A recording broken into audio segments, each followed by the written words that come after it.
같이 인사합니다. 사랑하고 축복합니다. 한 번 더 고백합니다. 구원받은 우리는 행복한 사람입니다.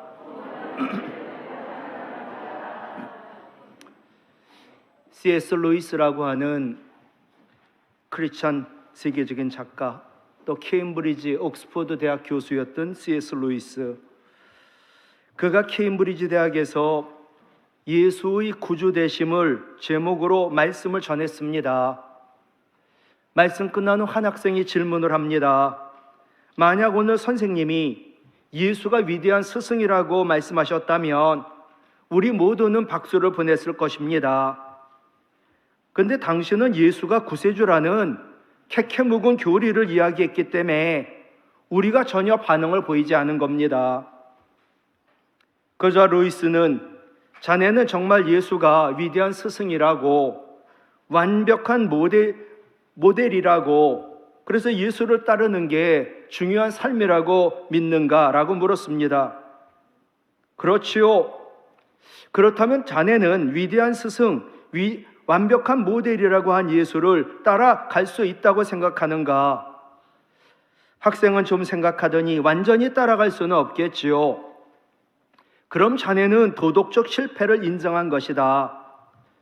그러면 자네의 삶 속에 죄가 있다는 것을 인정하는가? 당연히 죄가 있다는 거 인정하지요. 그럼 자네에게 필요한 건 도덕적 모델 예수가 아니라 죄와 도덕적 실패로부터 자네를 구원할 수 있는 구세주 예수가 필요하다네. 사람은 모두 죄인이고 죄인에게는 모델 예수가 아니라 구세주 예수가 필요한 거지. 오늘은 사순절 5번째 주일, 주님 주시는 말씀입니다. 첫 번째로 주 예수를 믿어라, 그래야 구원을 얻는다. 바울과 신라가 귀신 들린, 그래서 점치는 여종에게서 귀신을 내쫓아 줍니다. 그러자 이 여종으로부터 점을 치니까 그 수입을 얻던 주인들이 바울과 신라를 고소해 그들이 감옥에 갇히게 됩니다. 한밤중 감옥에서 바울과 신라 찬양하고 기도하자 큰 지진이 일어나고 옥문이 열리고 메었던 모든 착고가 다 풀립니다. 지진으로 잠자던 간수가 깨어났습니다. 일어나 보니 옥문이 열려 있습니다. 아, 이제 죄수들이 도망갔구나, 나는 끝났다라고 생각하고 자결하려고 하자 이때 바울이 오늘 본문 앞에 28절에서 내 몸을 상하지 말라, 우리가 다 여기 있노라. 그러자 간수는 정말 위대한 질문을 하지요. 30절에 내가 어떻게 해야 구원을 얻으리까? 그러자 위대한 대답을 합니다. 31절 같이 읽어요. 주 예수를 믿어라, 그리하면 너와 내 집이 구원을 얻으리라. 아멘. 주 예수 그리스도를 믿기만 하면 구원받는데 구원의 조건이 로마서 10장 9절에 나옵니다. 같이 읽지요. 내가 만일 내 입으로 예수를 주로 시인하며 또 하나님께서 그를 죽은 자 가운데서 살리신 것을 내 마음에 믿으면 구원을 받으리라. 아멘. 입으로 시인하고 마음으로 믿으면 구원을 받는다. 그 내용이 무엇일까요? 예수님이 우리의 구주로 우리 죄값을 대신 치르고, 이걸 구속이라고 말씀드렸어요. 예수님 우리의 구주로 우리 대신 죽으셨어요. 이걸 대속이라고 했어요. 예수님이 죄값 치르고 대신 죽었다, 죽으심. 그런데 하나님은 예수님을 죽은 자 가운데서 살리셨다, 예수님 부활. 이 두 가지를 마음으로 믿고 입으로 시인하면 구원을 받는다는 거예요.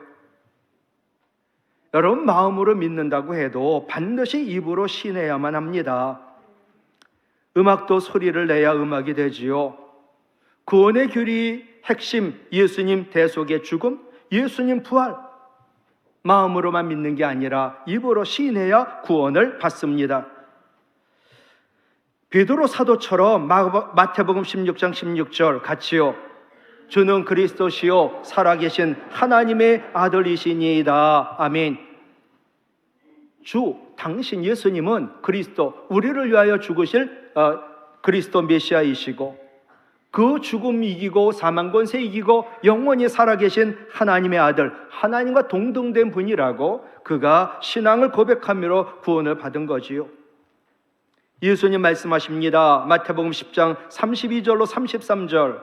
누구든지 사람 앞에서 나를 시인하면 나도 하늘에 계신 내 아버지 앞에서 그를 시인할 것이요, 누구든지 사람 앞에서 나를 부인하면 나도 하늘에 계신 내 아버지 앞에서 그를 부인하리라. 죄인인 나 대신 죽으셔서 우리에게 구원을 주시고 사망 권세 이기시고 부활하심으로 우리에게 영생을 주신 분, 오직 예수님밖에 없는 줄로 믿습니다. 사도행전 4장 12절 외워야 되는데 같이 읽어요. 다른 이로서는 구원을 받을 수 없나니 천하 사람 중에 구원을 받을 만한 다른 사람을 우리에게 주신 일이 없음이라. 아멘. 하나님은 독생자 예수 그리스도의 피로 우리를 구속하사 우리를 구원하여 주셨습니다. 예수님 능력 있으시지요. 무엇보다 예수님의 피에 능력이 있습니다. 예수님 피는 첫째로 모든 죄에서 깨끗하게 합니다. 요한일서 1장 7절, 예수의 피가 우리를 모든 죄에서 깨끗하게 하실 것이요.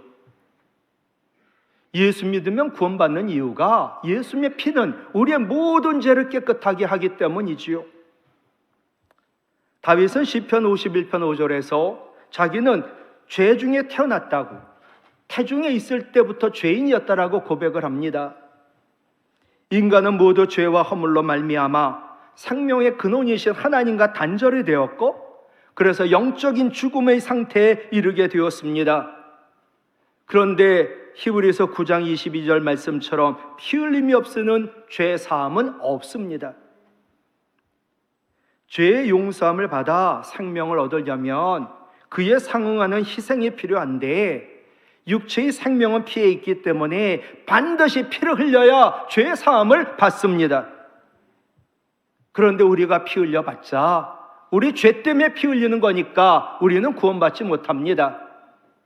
죄가 없으신 분이 나 대신 죄를 지시고 죄값을 치러야, 또 그분이 부활하셔야 그분이 나의 죄 때문에 죽으시고 사망 권세 이기시고 부활한 효력이 있다는 것을 우리는 알게 됩니다. 하나님은 예수 그리스도의 귀한 피값으로 우리를 사셔서 우리를 죄에서 구원하여 주셨습니다. 그래서 교회를 우리는 예수 그리스도의 피값으로 사신 교회라고 말을 합니다. 교회가 바로 나입니다. 예수님이 흘리신 피는요, 죄의 사함을 얻게 하는 언약의 피입니다.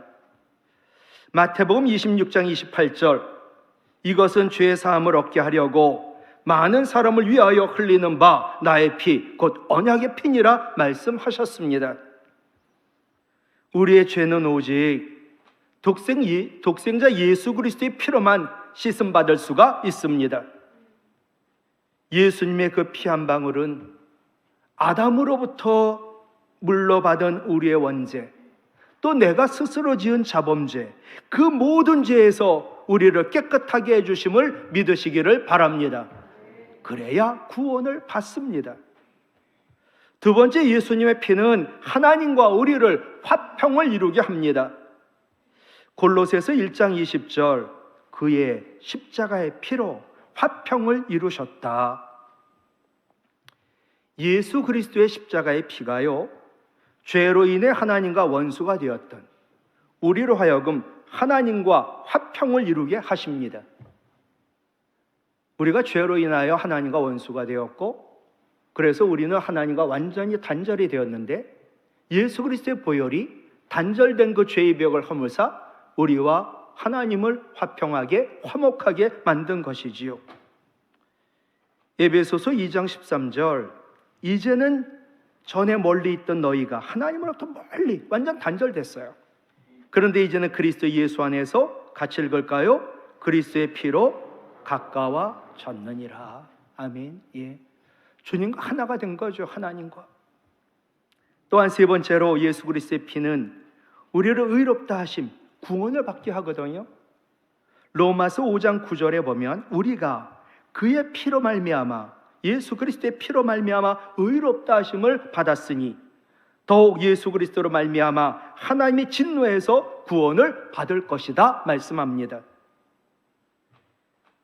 여러분, 구원은 인간 모두 자기 스스로 힘으로는 절대로 얻을 수 없습니다. 오직 죄 없으시고 전능하신 하나님 예수 그리스도의 보혈의 공로로만 얻을 수 있습니다. 모든 사람이 죄인이라 죄로 인하여 하나님의 진노 아래 있었습니다. 그러니 하나님께서 살 길을 주셔야지요. 그러므로 하나님께서 마련해 주신 유일한 살 길, 바로 예수 그리스도, 그 예수 그리스도의 피로 말미암지 않고는 우리는 절대로 구원을 받을 수 없습니다. 하나님은 예수 그리스도의 피를 믿는 사람들에게만 특별 사면령을 내려주셨는데, 예수 그리스도의 피를 믿어요, 예수 그리스도를 믿어요, 그럼 특별 사명령을 내려줬어요. 너 이제 하나님의 진노 아래 있지 않아. 너는 영원히 형벌받지 않아. 대신 우리에게 영원한 생명을 주셨지요. 요한복음 6장 54절, 내 피를 마시는 자는 같이요 영생을 가졌고 마지막 날에 내가 그를 다시 살리리라. 아멘. 여러분, 주 예수 그리스도를 믿으시나요? 주 예수 그리스도를 믿어야, 또 주님의 보혈을 믿어야, 주님의 보혈은 모든 죄에서 나를 깨끗하게 하시고, 주님의 보혈은 하나님과 나를 화평을 이루도록 하시고, 또 주님의 보혈은 나를 의롭다, 나를 구원받게 하심을 믿으시기를 바랍니다. 그래야 구원을 받습니다. 두 번째, 주님 말씀하세요. 세례를 받아. 그러면 크게 기쁠 거야. 오늘 33, 34절에 보면 간수가 자기와 온 가족이 다 세례를 받은 후 그와 온 집이 하나님 믿음으로 크게 기뻐하니라. 세례를 받은 후 크게 기뻐하니라. 세례를 받아야 정말 하늘에 기쁨이 있다는 거예요. 누가 그래요? 믿으면 됐지 왜 세례가 필요하냐고. 마가복음 16장 16절 같이 읽어요. 믿고 세례를 받은 사람은 구원을 얻을 것이요, 믿지 않는 사람은 뭐 세례를 안 받을 거니까 믿지 않고 세례를 받지 않고 이런 말 안 썼어요. 믿지 않는 사람은 정죄를 받으리라. 마가복음 16장 16절. 믿고 세례를 받아야 된다는 거예요. 사도행전 2장에 보면 베드로의 설교를 듣는 많은 사람들, 정말 복음의 능력이 있으니까 마음에 찔림이 있더라고요. 그래서 베드로에게 물었죠. 우리가 어떻게 해야 되냐고 안타까움을 전했어요. 이때 베드로가 말합니다. 사도행전 2장 38절 같이요. 너희가 회개하여 각각 예수 그리스도의 이름으로 세례를 받고 죄 사함을 받으라. 세례를 받고를 빼도 될 것 같거든요. 너희가 회개하여 예수 그리스도의 이름으로 죄 사함을 받으라 이래도 될 것 같은데 세례가 들어간 거예요. 그날에 3,000명이 회개했고요, 세례를 받았다라고 사도행전 2장 41절에서 말씀하거든요. 오늘 우리가 세례를 베풀어요. 3부 예배 때 30명이 세례를 받는데 무려 3,000명이 세례를 받은 거예요. 100배 많게. 여러분, 그 당시 세례가 어떤 것인지 알죠? 우리로 하면 마당에 풀장을 만들든 아니면 세례받는 장소로 가든 저도 물에 잠겨요.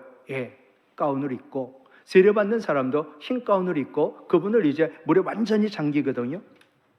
한 사람 세례받는데 1분이 소요된다면 3,000명 세례받으려면 50시간이 필요하니까 24시간 이틀하고 2시간이 더 걸려요. 아마 저 세례 주다 저 아마 쓰러질지도 모르겠어요. 그런데 왜 회개하고 제사함 받으라고 하면 될 것을 왜 세례를 받으려고 해가지고 이렇게 이틀 넘게 귀중한 시간을 허비했을까? 드물지만 저는 임종시 세례를 베푼 경우가 여러 번 있었습니다. 왜 임종을 맞는 환자에게 급하게 세례를 베풀어야 할까요? 세례라는 것은 구원과 직결되는 중요한 예식, 하나님 만드신 의식이기 때문입니다. 우리가 구원을 받는데 세례가 있어요. 왜 세례가 어떤 도움을 줄까? 우리 구원을 위하여. 첫 번째로 죄 씻음을 체험하게 하는 거지요. 디도서 3장 5절 우리를 구원하시되 오직 하나님의 긍휼하심을 따라 중생의 씻음, 이게 바로 세례예요. 세례와 성령의 새롭게 하심으로 하셨다라고 말씀하거든요. 세례를 얘기하더라고요. 구원을 얘기하는데 에베소서 5장 26절 이는 곧 물로 씻어, 이 세례요, 말씀으로 깨끗하게 하사 거룩하게 하셨다. 물로 씻어야 우리의 더러운 죄가 씻어지듯 예수 그리스도의 보혈로 우리를 씻어야 우리의 죄가 깨끗이 씻음받는 거지요. 여러분, 세례를 받을 때 감격이 있었나요? 나 같은 죄인이 하나님이 나를 용서하사 구원하시고 나를 사랑하며 하나님 자녀 삼으셨다라는 감격 때문에 우리는 세례 때 감격을 받아요. 마틴 루터가 종교개혁을 할 때 마귀가 마틴 루터의 죄가 쓰여진, 죄가 얼마나 많은지 까맣게 쓰여진 책을 보여주며 가득 너 같은 죄인이 무슨 개혁을 하냐 조롱을 합니다. 이때 마틴 루터는 내 죄가 너무 많아 내 죄를 기록한 책이 완전히 까맸어도 예수님 피 한 방울로도 그 모든 죄가 깨끗하게 희게 될 수 있다라고 그가 사탄 마귀를 물리칩니다. 맞아, 나 죄인 맞아. 그러나 예수 그리스도의 보혈은 능력이 있어 나의 모든 죄를 사해줘. 그러므로 나는 하나님의 뜻, 하나님 말씀, 하나님의 기획을 위하여, 개혁을 위하여 하나님은 나를 사용하신다. 까만 죄로 가득한 나의 죄들이 예수님 보혈 한 방울만 떨어져도 여기는 완전히 희어지고 우리는 의롭다함을 받고 구원을 얻는 줄로 믿습니다. 예수님 피로 내 모든 죄가 씻음받았다. 그게 세례예요. 여러분, 세례를 오늘 받아요. 그러면 나의 모든 죄가 씻음받았어요. 물을게요. 내일 짓는 죄도 씻음받았을까요? 아닐까요? 씻음받은 거예요. 아, 잘됐다. 나 오늘 세례 받고 내일 짓는 죄도 씻음받았으니 내일부터 마음대로 죄를 지어야지. 맞나요? 아니에요. 그때 그런 비유를 드렸어요. 여러분, 서커스에서 그네 타는 사람들이 연습할 때는 그물을 쳐요. 그물을 치는 이유가 뭡니까? 마음대로 떨어지고 즐기고 놀라고 쳐놓는 거 아닙니다. 혹시라도 실수해서 떨어지면 죽으니까 연습할 때는 쳐놔. 그러나 실제로는 거둘 거야. 그러니 정신 바짝 차리고 실수하지 마.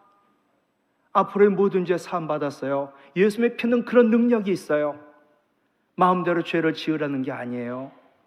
혹시 내가 예수 믿고 구원받고 세례를 받았는데 내일 또 죄를 지으면 어떡하지? 그 염려 가운데 자유함을 누리며 죄를 멀리하고 성령의 도움으로 죄 짓지 말라는 뜻이에요.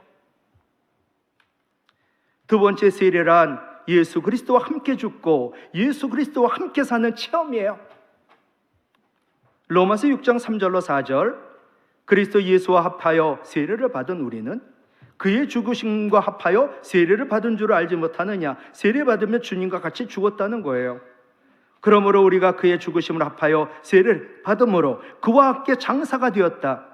이는 하나님의 영광으로 말미암아 그리스도를 죽은 자 가운데서 살리심과 같이 우리도 또한 살려주심으로 새 생명 가운데서 행하게 하려 합니다. 세례를 통하여 예수님의 죽으심과 예수님의 부활을 신비적으로 연합되어 우리도 죽고 또 예수로 사는 새 생명을 체험하는 게 세례라는 거예요. 옛날 세례식은 사람을 물에 푹 담궈요. 지금도 침례교는 이렇게 하거든요. 저도 시간이 있다면 이러고 싶어요. 여러분, 물에 잠긴다는 것은요, 물에 세례받는 사람 완전히 물에 잠가요. 완전히 이 사람은 땅속에 죽어 장사 지냈다는 개념이에요. 물에 잠겨가지고 아담으로부터 이어받은 물려받은 말미암은 죄, 또 내가 지은 죄, 이 죄의 종노릇하는 옛사람이 죽은 거예요. 완전히 물에 집어넣었어요. 땅속에서 넌 죽었어. 너 옛사람은 죽었어. 이제 물에 했다가 다시 올려놓겠죠. 물에서 올려요. 이제는 새 생명으로 땅속에서 다시 태어났어. 그것을 의미하는 것이지요. 물에서 올린다는 거 새 생명으로 다시 태어났다고. 근데 이제는 아담이 아닌 예수 그리스도로 말미암아 다시 태어났다는 거예요. 그 물이 바로 예수 그리스도의 보혈을 의미하니까 이제는 너는 죄의 종이 아니야. 너는 하나님의 사람이야. 이렇게 다시 태어난 거예요. 너는 이제 하나님의 진노와 형벌을 받을 그런 자식이 아니야. 이제 너는 택하신 족속, 왕같은 제사장, 하나님의 소유된 백성으로 너는 다시 태어난 거야. 그러니 그렇게 살아. 이처럼 세례는 예수 그리스도의 죽으심과 신비적으로 연합하게 만들어요. 그러니 예수님 십자가에서 죽으셨을 때 우리는 세례받은 우리는 함께 죽은 것이지요. 호흡이 끊어진 적도 없었고 심장이 멎은 적도 없었고 땅속에 장사된 적도 없어요. 그런데 우리는 세례를 통하여 그리스도와 함께 죽은 거예요. 또 세례는 그리스도의 살아나심과 신비적으로 연합이 돼요. 예수 그리스도와 함께 사는 그 세례가 이런 거룩한 의식이란 말입니다. 세례로 나의 옛사람은 죽었다고 고백하시기 바래요. 옛사람의 속성이 혈기가 일어날 때마다 나는 죽었다고, 옛사람의 욕망이 꿈틀거릴 때마다 나는 죽었다고 고백하시고 날마다 죽고 새로운 피조물로 살아가시기를 간절히 바랍니다. 또 세례라는 것은 천국 백성이 되었음을 체험하는 것이지요.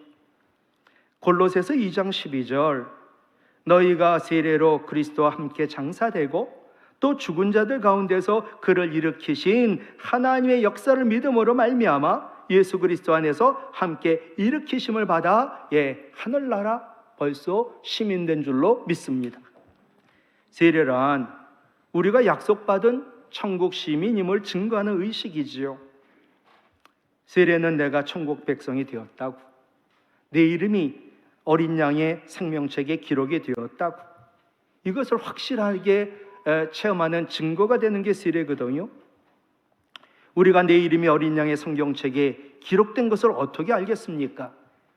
그러나 세례를 통해 내 이름이 어린 양 생명책에 기록되었다는 징표를 얻게 되니까 세례가 우리에게는 유익인 거지요. 세상에서 가장 먼 거리는 우리가 완전히 지구 반대쪽에 있는 아르헨티나도 아니요, 이념적으로 완전히 다른 북한도 아니요, 세상에서 가장 먼 거리는 거룩한 하나님과 더러운 죄인인 나 사이인 것이지요. 그런데 이렇게 먼 이 거리를 어떻게 죄인인 내가 하나님께 가까이 갈 수 있고 어떻게 죄인인 내가 하나님 품에 안길 수 있을까? 그 멀고 먼 거리가 세례를 통하여 가까워지고 하나님과 우리가 하나가 되는 것, 그것이 바로 세례예요. 말씀을 마칠게요. 세례를 통하여 세 가지 죄 씻음을 체험해요. 세례를 통하여 육적인 옛사람은 죽고 영적인 새 사람 주님과 함께 다시 태어나요. 세례를 통하여 내가 이 땅에 살으나 이미 천국이 내 것인 천국 백성임을 체험하니까 세례를 받으면 의미와 뜻을 아는 사람은 반드시 기쁨이 있을 줄로 믿습니다. 이러니 세례가 중요하고 우리는 세례를 받아야만 하는 거지요. 이미 세례를 받으셨나요? 세례 받았을 때의 감격이 늘 간직되기를 원합니다. 감격을 잃었다면 이제 회복하시기를 바랍니다. 이 시간 같이 찬양하기를 원합니다.